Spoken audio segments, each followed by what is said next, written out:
Hello everyone, in this lesson, we will learn about one of the most powerful aspects of WordPress, custom post types. Now, before we learn about custom post types, let's first answer the question, what is a post type? So I'm in the WordPress admin and I want to show you that by default, out of the box, WordPress websites only come with two post types: posts and pages. A page is actually just a post with a special post type of page. To illustrate what I mean, if you click on Pages in the sidebar, take a look at the address up in the URL bar. It ends with edit.php, and then the parameter is post type equals page. This means that all items or entries of content in WordPress are really just posts with different labels. Different post type labels now. Yes, out of the box we are limited to just posts and pages. But since we are developers, we can write a little bit of code and we can create as many new custom post types as we want. So by the end of this course, instead of just having posts and pages, we will have other items here in our sidebar named events and programs and professors and campuses. In this lesson, let's begin with events. So let's give ourselves a goal. On the home page of our website, we see an upcoming events area and we want to create an item or an entry, or I should say a post for each event, but we don't want to create a generic post because then that would show up in the blog feed. So what we're going to do is create a brand new custom post type named events. OK. And then it will show up in the admin sidebar and we can begin creating new event posts. So right now, let's jump into our text editors and to make that happen within your theme folder that we've been working on throughout the course, I want you to jump into the functions.php file. Our goal is to register or create a new post type. So maybe down at the very bottom of this file, let's write a bit of code. Let's begin with add action. Because when you want to tell WordPress to create a new post type, we cannot use the event hook of after setup, theme or WP on Q scripts. In this case, we need to tack onto a different event hook. So down here on this new line of code, we are interested in the hook, named init. Okay, so that's the first argument. Argument is the name of a function that we will create in just a moment from now. So again, we get to make this function up. So it could be pizza or unicorn. The name, but just to make a little bit of sense, why don't we call it university_post types and then let's add a semicolon at the end of that line. OK, so now WordPress will call a function with this name at precisely the right moment. So he better make sure that a function with this name exists, so maybe right above that line. Let's go ahead and create it. So the word function and then the name of the function that we want to create again. The name doesn't matter, but this name makes sense. So university post types, parentheses, curly brackets. Okay, and now within the body of this function, we can get back to our actual goal. Remember that we wanted to create or register a new post type. We can call a function that is absolutely named register post type. This is a WordPress function that will take care of the heavy lifting for us. We just need to pass it two arguments. The first argument is the name of the custom post type that we want to create. So let's say event.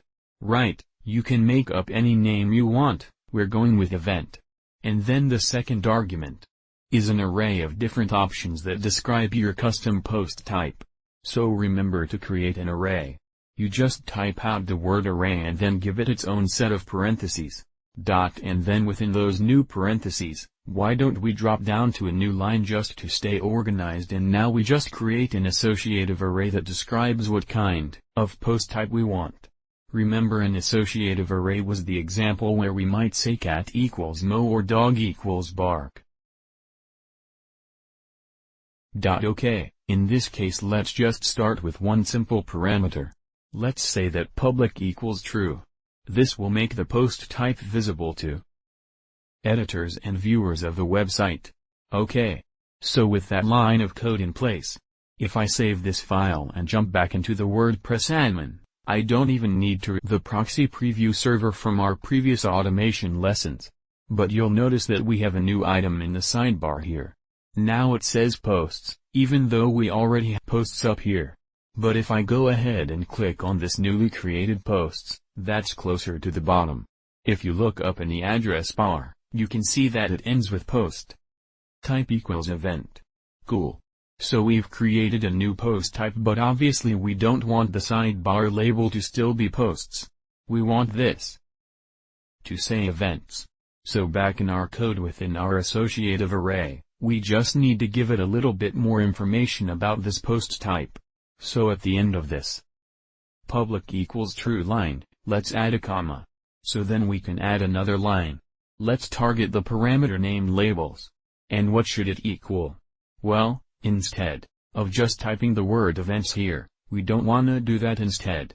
What we want to do is give this labels parameter an array of its own to type out the word array and then parentheses, dot, and then I like to do drop down to a new line for each array so that each item in the array can be on its own line. Okay. And the first subparameter that belongs to the parameter is named name. And let's set that equal events. Now there are tons of other label parameters aside from name, and we will cover those later in the lesson, but for the time being this is all we need. So if I save that, cool. Now we can see in the sidebar that it's using a proper name of events. However, it's still using the same thumbtack icon that our generic blog posts post type is using. And you'll notice that each item in the sidebar from top to bottom its own unique icon. So let me show you how we can give our events post type its own custom icon back in our text editor. Let's just add another parameter within this top level array. Right? Not within the labels subarray. So you can either add a new line here, right in between this item and this item, or after the labels parameter and its value. We can just add a comma here, and then we can add another item to our top level associative array. So the parameter we want to target is called menu underscore icon. And what do we want to set this to equal? Well, right now I want you to Google for WordPress icons. The top official results should take you to developer.wordpress.org. And from this page you can see, as I scroll down, there are all sorts of different icons to choose from. When you see an icon that catches your attention, just go ahead and click on it. Now, in this case I'm creating a post type called events. So if I click on this icon here, it shows me a larger or high resolution copy of it. But more importantly, directly to the right of the large icon, it tells me the code name for that icon. So you can either copy and paste or just remember that code name. But back in the text editor, let's say menu icon equals Dasha cons calendar. And as soon as I save that back in our admin, cool. Our custom post type of events now uses that calendar icon at this point. Why don't we go ahead and try to create a few new event items or event posts? So we can either use the add new link in the sidebar or click add new right here. Let's title the first one Math Meetup, include a bit of dummy content, click publish. And why don't we create a couple more? So click add new again. Title this 1. The Science of Cats, dummy content, publish. Let's create one more. So add new title. It, Poetry Day. Dummy content, publish. Okay, so we can create new events, and if I click events in the sidebar, that shows me a list of all of the currently existing events. However, the code that is making this custom post type possible lives within our theme folder, and we all know that in WordPress, it's very easy to switch between different themes. So what if tomorrow someone switched off of our fictional university theme and picked a different theme? My question is, what would happen to our events post type, and what would happen to these three events that we've already created? Well, we can simulate what it would be like to switch to a different theme by simply jumping into our functions.php file. And let's just temporarily delete the custom post type code that we wrote in this lesson. Don't worry, We can Ctrl Z or Z and undo that in just a minute from now. But if I delete it and save now, when I try to access the View All Events screen in the admin, I see invalid post type. And if I just go back to the homepage of the WordPress admin, we no longer see events anywhere in the sidebar. Now it's not like those 3 sample events that I created got to the database. Our content is safe, it still exists in the database. It's just that now we don't have any way to really access it. So we've essentially been locked out from it and accessing our own content, and that is never good. So I guess the point that I'm trying to make here is that let me go back into functions.php and add that code back in. The point that I'm trying to make here is that functions.php is not the absolute best place to keep this custom post type code, right? Because we don't want access to our data to be reliant on a certain theme being activated instead of a theme. This is probably a better use case for a plugin. However, as you know, when it comes to WordPress plugins, they can easily be activated and deactivated. And again, if someone deactivated our custom post type plugin, well, then they'd be in the same situation where they're locked out from accessing their custom post types. So in my opinion, the best way of handling custom post types is by leveraging something in WordPress called must-use plugins. Must-use plugins live in their own special dedicated folder and you cannot deactivate them. As long as the PHP file exists in the must-use plugins folder, WordPress will indeed use it. Let me show you what I'm referring to. So right now, where your WordPress system files live. So in my case that's local sites and then fictional university and then app. Okay. And then everyone in the course has these files and these folders. These are the WordPress system files. So I want you to dig into the WP content folder, and then this is where we see folders like plugins and themes. So normal plugins obviously live in this plugins folder. But what I want you to do right now is create a brand new folder. And name it MU-plugins. So MU stands for must use. OK, now any PHP files that we include within this must use plugins folder will be automatically and always loaded and activated by WordPress. So this is a perfect place to include our cut post type code. So that way the owner of the website will never accidentally get locked out from accessing their content, or I should say the content that's of a custom post type. So now, let's go ahead and create a new PHP file that lives within this folder.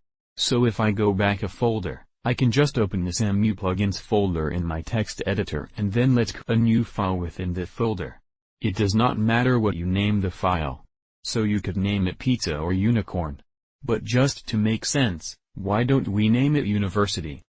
Posttypes.php again. You can name it whatever you want. So we've got this new empty file. Now we just want to cut and paste the PHP code back in functions.php that we wrote throughout this lesson. Right?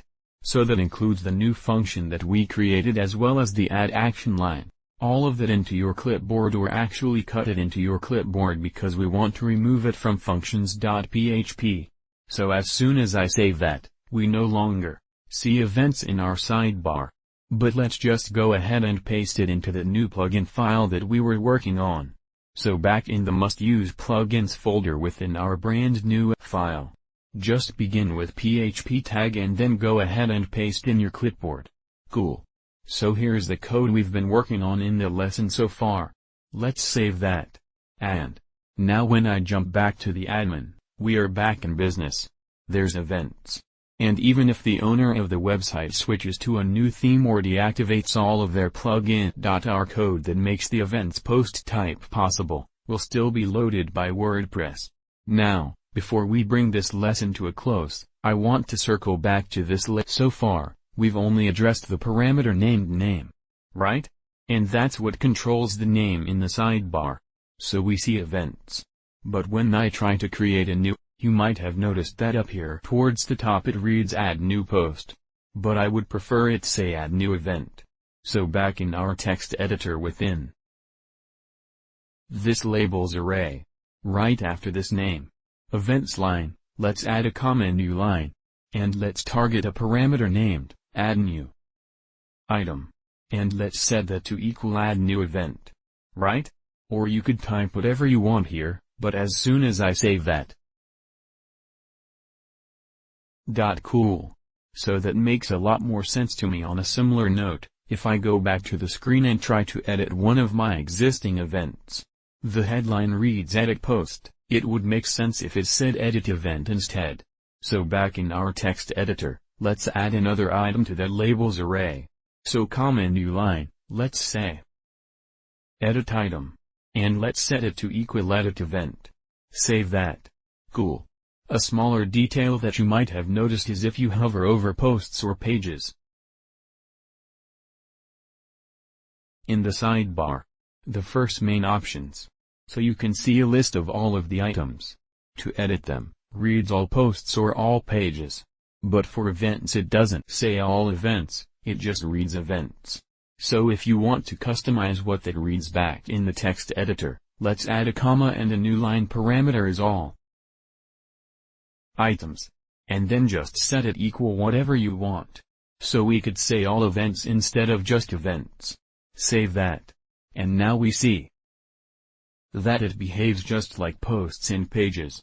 We see all events, and just for good measure, another parameter that I like to add here, comma. New line is singular. Name, so let's set that to equal event. Right? No. S on the end, just single. Now there are tons and tons of other label parameters that you can customize. But I feel that these 4 or 5 usually get the job done for me quite well. If you want to see a comprehensive list of all the parameters that you can customize, just Google the name of this function, register post, type one of the top official results will take you to codex.wordpress.org. And this page has all sorts of information about that function. And if you scroll down just a bit to parameters here, we see the labels parameter, and this list shows you every single parameter that you can customize. I don't feel like it's necessary to fill out every one of them. But maybe you do. It's up to you. And that's gonna bring this lesson to a close. In our next lesson, we will how to actually pull in event items into the home page or into any of our template files. So for example, instead of this fake hard-coded static HTML that we see here, we would want to load in real dynamic posts that are from the events post type. It should be a lot of fun. Let's keep it rolling, and I will see you then.